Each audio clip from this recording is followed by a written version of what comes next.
Hello viewers, আসসালামু আলাইকুম। আশা করি আপনারা ভালো আছেন। তারেক টপ 10 টেকনোলজির পক্ষ থেকে সবাইকে জানাচ্ছি আন্তরিক শুভেচ্ছা ও অভিনন্দন। আজকের এই ভিডিওতে আমরা দেখতে চলেছি বেসিক থেকে অ্যাডভান্স লেভেলের কিছু কাজ। মাইক্রোসফট ওয়ার্ডে কাজ করি কিন্তু টেবিল নিয়ে অসুবিধায় পড়ি নাই এমন মানুষ আসলেই খুঁজে পাওয়া কঠিন। আমরা যারা বিগিনার অথবা ইন্টারমিডিয়েট লেভেলে কাজ করি তারাও কিন্তু টেবিল নিয়ে অসুবিধায় পড়ে থাকি। তো আজকে এই ভিডিওতে টেবিল সম্পর্কে যাবতীয় সমস্যা এবং সমাধান কি হতে পারে সেই বিষয়ে কথা বলবো এবং টেবিল নিয়ে কিভাবে কাজ করবেন সেটা নিয়ে আলোচনা করব। এক্সপার্ট হওয়ার জন্য ভিডিওটি অবশ্যই শেষ পর্যন্ত দেখে নেবেন। টেবিল নিয়ে আমার আরো কিছু ভিডিও রয়েছে, আপনারা যদি সেই ভিডিওগুলো দেখতে চান এবং আমার এমএস ওয়ার্ডের অন্যান্য ভিডিওগুলো যদি দেখতে চান তাহলে আমার চ্যানেলে গিয়ে প্লেলিস্ট থেকে এমএস ওয়ার্ডে অন্যান্য ভিডিওগুলো আপনারা দেখতে পারবেন। তো চলুন ভিডিওটি শুরু করা যাক। আমরা সাধারণত জানি টেবিল একটি ডকুমেন্টে কিভাবে ক্রিয়েট করতে হয়। সেটি হচ্ছে যে হোমের পরে ইনসার্ট নামের ট্যাবটি রয়েছে, সেটির উপর ক্লিক রেখে যদি আমি এই টেবিল নামের একটি অপশন দেখতে পাচ্ছি, এইখানে একটি ক্লিক করি তাহলে এই যে দেখেন আমি এইভাবে আমি যতগুলো র এবং কলাম নিতে চাই আমার এইখানে কিন্তু টেবিল হয়ে যাবে। আমি যদি ক্লিক করি তাহলে এইখানে একটি টেবিল কিন্তু চলে আসলো। র এবং কলাম কি আমি এটি একটু দেখিয়ে দিচ্ছি। আপনারা দেখছেন এখানে এই যে লম্বালম্বি যেগুলো রয়েছে এটা হচ্ছে র এবং এই যে হরিজেন্টাল যেটা রয়েছে এটা হচ্ছে কলাম। এগুলো এক একটা কলাম। তো আমি টেবিলটিকে যদি এখান থেকে ডিলিট করতে চাই, এটাকে মার্ক করে আমি যদি রাইট বাটন ক্লিক করে ডিলিট টেবিলে চলে যাই তাহলে টেবিলটি কিন্তু ডিলিট হয়ে যাবে। আমি যদি আন্ডো দিয়ে আবার ফিরে আসতে চাই টেবিলটি আমার চলে আসলো। তো টেবিল ইনসার্ট করার একটি পদ্ধতি আমি দেখালাম। যারা এক্সপার্ট লেভেলের রয়েছেন তারা কিন্তু বিভিন্নভাবে টেবিলটা ইনসার্ট করতে পারে। যেমন এই যে আমি এখানে প্লাস দেব প্রথমে একটি, তারপরে আমি মাইনাস দিয়ে আমার যে পর্যন্ত কলাম যাবে তারপরে আমি আবার প্লাস দিব, তারপরে আবার মাইনাস দিব, তারপরে আবার প্লাস দিব।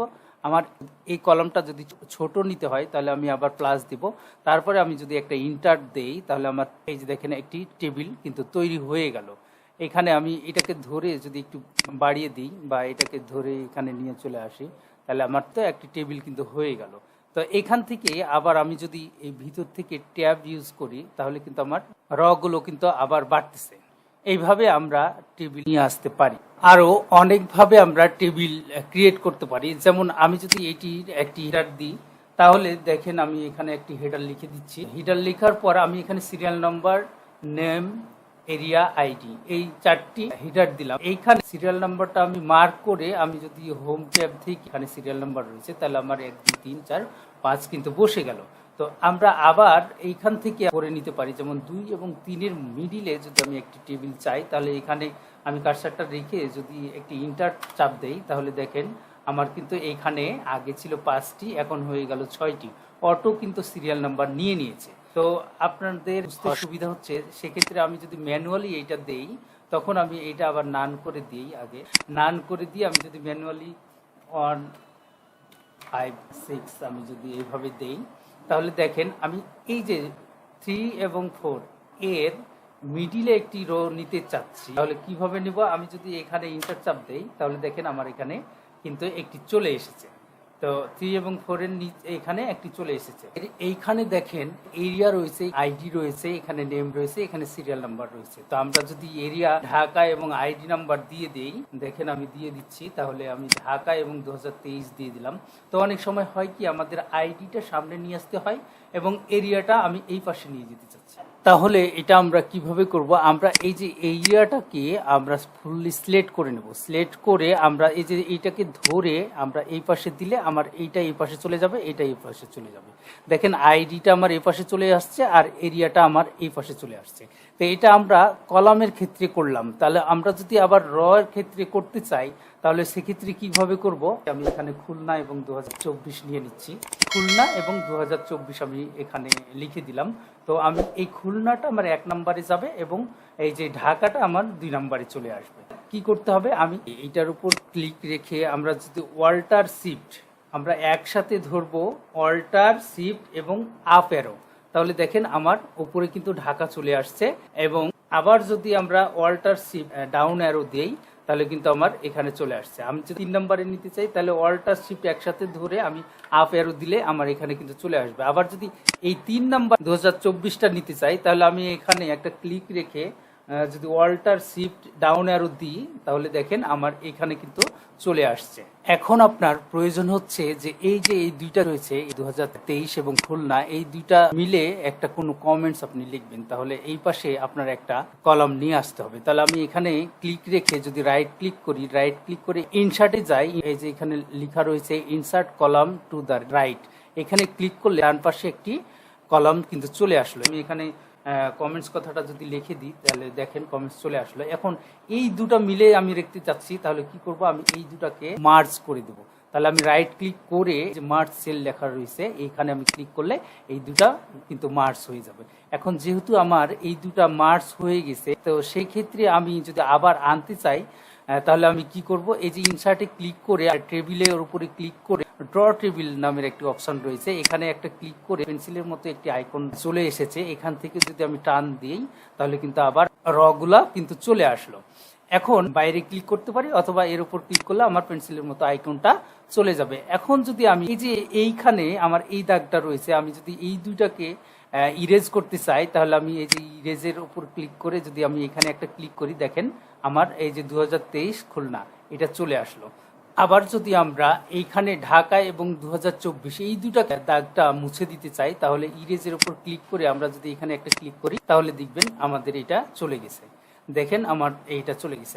আবার আমরা এই ড্র টেবিলের মাধ্যমে কিন্তু আমরা টেবিল ইনসার্ট করে নিতে পারি। যেমন আমি এই ড্র টেবিলের উপর ক্লিক করি তাহলে আমি এখান থেকে টেবিল একটা ড্র করে নিতে পারি। আমি যদি এরকম একটা টেবিল ড্র করে নিই, এখান থেকে আমি কলাম নিয়ে নিলাম, আরেকটি কলাম নিয়ে নিলাম, আবার এখান থেকে আমি ভাগ করে দিলাম র হিসাবে, এখান থেকে আমি র হিসাবে ভাগ করে দিলাম।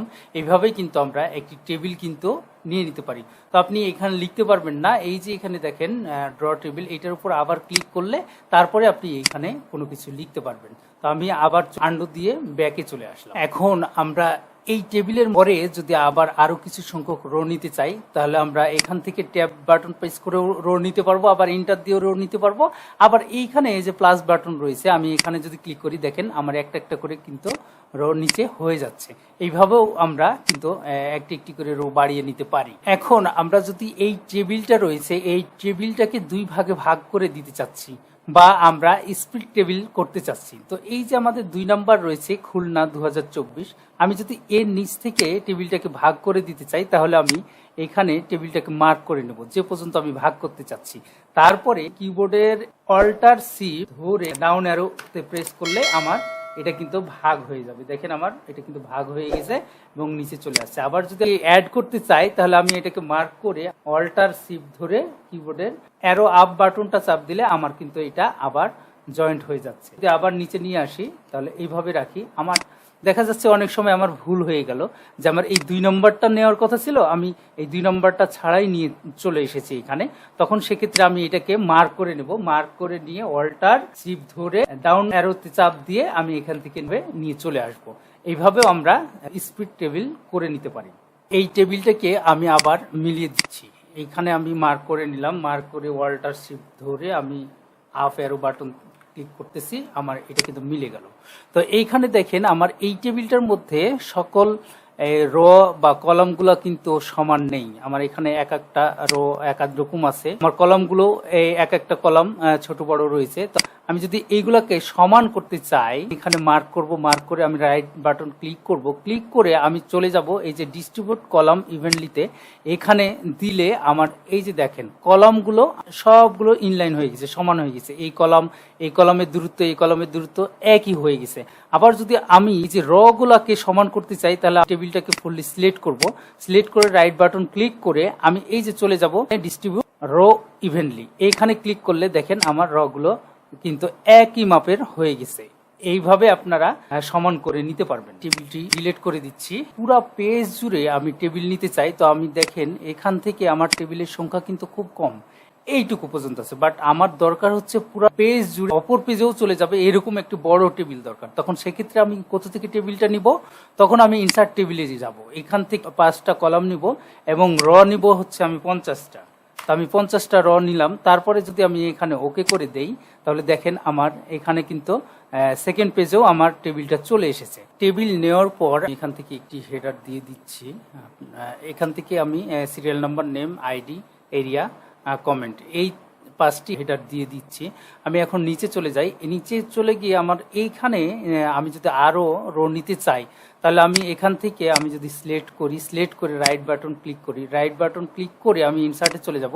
ইনসার্টে গিয়ে এখানে লেখা রয়েছে ইনসার্ট রো বিলো। তাহলে আমি এই যে যেটা আমি মার্ক করেছি এই মার্ক পর্যন্ত আমার নিচে কিন্তু ড্র হয়ে যাবে। আবার এই যে দেখেন ড্র হয়ে গেল। আবার যদি আমি মনে করি আরো অন্যভাবে নিতে চাই, তখন সেক্ষেত্রে আমি ট্যাব বাটন যদি প্রেস করি আবার আমার নিচে কিন্তু আমার ড্র হয়ে যাবে, রো ড্র হয়ে যাবে এইভাবে। তো এইভাবে আমরা করে নিতে পারি। তো এখন দেখেন আমি যদি এইখানে প্রিন্ট প্রিভিউতে যাই, কন্ট্রোল পি দিয়ে যদি আমি প্রিন্ট প্রিভিউ দেখি, তাহলে দেখেন আমার এইখানে হেডার রয়েছে, বাট দ্বিতীয় পেজে আমার প্রথমে কোনো হেডার নেই। তাহলে আমি যদি দ্বিতীয় পেজে হেডার নিয়ে আসতে চাই কি করব, তাহলে আমি ব্যাকে চলে গেলাম। এখান থেকে আমি এই যে হেডারের এখানে একটা ক্লিক করব, ক্লিক রেখে রাইট বাটন ক্লিক করব, রাইট বাটন ক্লিক করে টেবিল প্রপার্টিজ, আমি টেবিল প্রপার্টিতে চলে যাব। চলে গিয়ে এই যে রো নামে অপশনটি রয়েছে এটার উপর ক্লিক রেখে repeat as header row at the top of each page, এইখানে যদি আমি টিকটা দিয়ে দেই, দিয়ে ওকে দেই, এবার দেখেন এখানে চলে এসেছে। আমি যদি এখন কন্ট্রোল পি দিয়ে প্রিন্ট প্রিভিউটা দেখতে চাই, দেখেন এখানেও আমার হেডার রয়েছে, এখানেও আমার হেডার রয়ে গেছে। এইভাবে আবার যদি আমরা আরো কিছু সংখ্যক রো নিতে চাই, তাহলে দেখেন আমার কি হয়। তারপরের পেজে যখন আমরা 3 নাম্বার পেজে যাব, অটো হেডার চলে আসবে। দেখেন আমার অটো কিন্তু হেডার চলে আসলো এখানে। তাহলে আমি যদি আবার প্রিন্ট প্রিভিউ যাই, 3 নাম্বার পেজেও কিন্তু আমার হেডার চলে এসেছে। আমি আবার ব্যাকে চলে আসছি।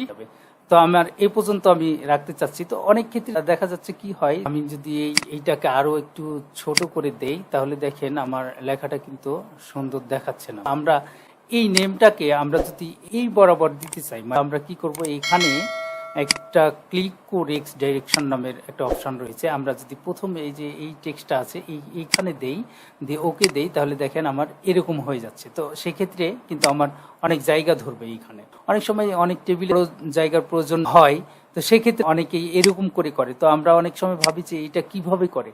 এখান থেকে ক্লিক করে যদি টেক্সট ডাইরেকশনে চলে যান, চলে গিয়ে যদি প্রথম কার্ডটা দেন, বা আপনি যদি মনে করেন যে ওপর থেকে নিচে লেখাটা হবে, এইটা দিলে ওকে দিলে আপনার ওপর থেকে কিন্তু নিচে লেখাটি চলে আসবে। এরপরে এই যে আইডি লেখা রয়েছে এই সেলটা কিন্তু আমাদের অনেক বড় সেল। সেই ক্ষেত্রে আমরা যদি এটাকে ডিভাইডেড করতে চাই বা স্প্লিট সেল করতে চাই, তো সেক্ষেত্রে আমরা কিভাবে করব, আমরা যদি এটার উপর রাইট ক্লিক করে আমরা এই যে স্প্লিট সেল এখানে ক্লিক করি, এখন আমরা কয়টা ভাগ করতে চাচ্ছি, কয়টা কলাম নিতে চাচ্ছি, আমি যদি 4টা কলম এখানে নিয়ে নিই, তারপরে যদি ওকে দেই, দেখেন আমার 4টা ভাগে কিন্তু বিভক্ত হয়ে গেছে।